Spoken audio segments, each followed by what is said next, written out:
Hi friends, NPC link కోసం మీరు bank చుట్టూ తిరగనవసరం లేదు. మీ ఓన్గా మీ ఇంట్లోనే మీరే మీకు నచ్చిన బ్యాంకుకి ఎన్పిసి లింక్ చేసుకోవచ్చు. అన్ని గవర్నమెంట్ స్కీమ్స్ నుండి వస్తున్న అమౌంట్ని ఈజీగా పొందవచ్చు. ఎన్పిసి లింక్ అంటే ఏంటి, దాని స్టేటస్ ఆధార్ కార్డ్ బేస్ చేసుకుని ఎలా చూసుకోవాలనేది ఇంతకు ముందు వీడియో చేశాను. అది ఎండ్ స్క్రీన్లో ఇస్తాను చూడండి.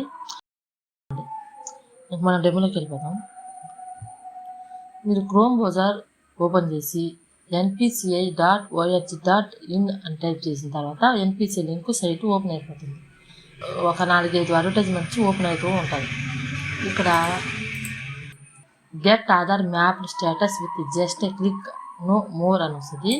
ఇక్కడ మీరు నో మోర్ దగ్గర క్లిక్ చేయండి. నో మోర్ దగ్గర క్లిక్ చేయగానే భారత్ ఆధార్ సీడింగ్ ఎనేబుల్ అని వస్తుంది. ఇక్కడ ఈ ఆప్షన్ మీద క్లిక్ చేయండి.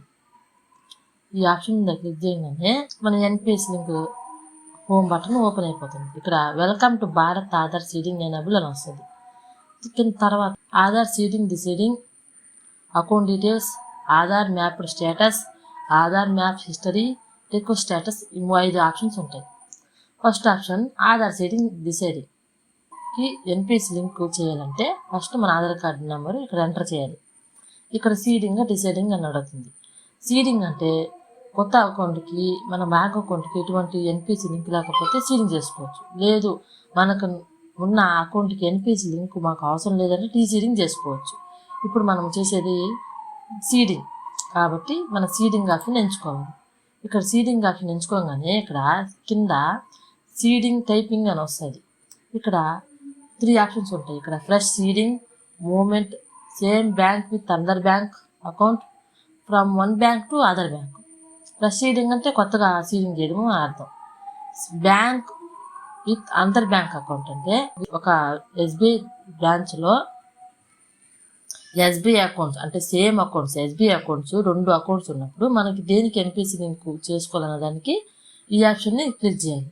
అలాగే from one bank to other bank అంటే ఒక బ్యాంక్ అకౌంట్ నుంచి వేరే బ్యాంక్ అకౌంట్కి ఎన్పిసి లింక్ చేసుకోవాలి అని ట్రాన్స్ఫర్ చేయాలంటే ఈ ఆప్షన్ క్లిక్ చేయొచ్చు. ఈ ఆప్షన్లో ఒక తిరగొస్తుంది. మనం ఎన్పిసి లింక్ ఉన్న బ్యాంకులో ఎటువంటి అప్పు ఉండకూడదు. ఒకవేళ ఉంటే ఎన్పిసి లింక్ ట్రాన్స్ఫర్ కాదు. అప్పులు క్లియర్ చేసిన తర్వాతనే మనకి ఎన్పిసి లింక్ వేరే బ్యాంక్కి ట్రాన్స్ఫర్ అవుతుంది. ఈ 3 ఆప్షన్స్లో మనం ఫ్రెష్ సీడింగ్ క్లిక్ చేసి ఇక్కడ మన అకౌంట్ నెంబర్ ఇవ్వండి. ఈ బ్యాంక్ అకౌంట్ నెంబర్ తర్వాత కన్ఫర్మేషన్ అకౌంట్ నెంబర్ మళ్ళీ అడుగుతుంది. మళ్ళీ బ్యాంక్ అకౌంట్ అకౌంట్ నెంబర్ ఇవ్వండి.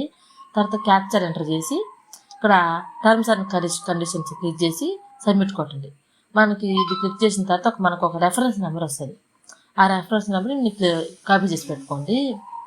Account details, Aadhaar mapping status, Aadhaar mapping history, request status. ఈ ఆధార్ మ్యాపింగ్ స్టేటస్లో ఇక్కడ మన ఆధార్ ఎంటర్ చేసిన తర్వాత క్యాప్చర్ ఎంటర్ చేస్తే మనకి అది రిక్వెస్ట్ ఎంతవరకు వెళ్ళిందనేది చూపిస్తుంది. తర్వాత ఆధార్ మ్యాప్ హిస్టరీ. ఈ ఆధార్ మ్యాప్ హిస్టరీ మనం ఎన్పిసి లింకు ఏ బ్యాంక్ అయితే చేసి ఉన్నామో అది చెక్ చేసుకోవడానికి ఈ ఆప్షన్ ఉపయోగపడుతుంది. ఇక్కడ రిక్వెస్ట్ స్టేటస్ చెక్ అంటే మనం ఆల్రెడీ ఎన్పిసి లింక్ పని చేసుకోవాలని ఒక రిక్వెస్ట్ పెట్టుంటే ఆ రిక్వెస్ట్ నెంబర్ ఇక్కడ అడుగుతుంది. ఈ ఆప్షన్ క్లిక్ చేసుకోండి. ఇక్కడ ఆధార్ నెంబరు క్యాప్చర్ ఎంటర్ చేసి చెక్ స్టేటస్ అని కొట్టంగానే మీది ఎన్పిసి లింక్ అయ్యిందా, రన్నింగ్లోనే ఉందా మీ స్టేటస్ తెలియజేస్తుంది.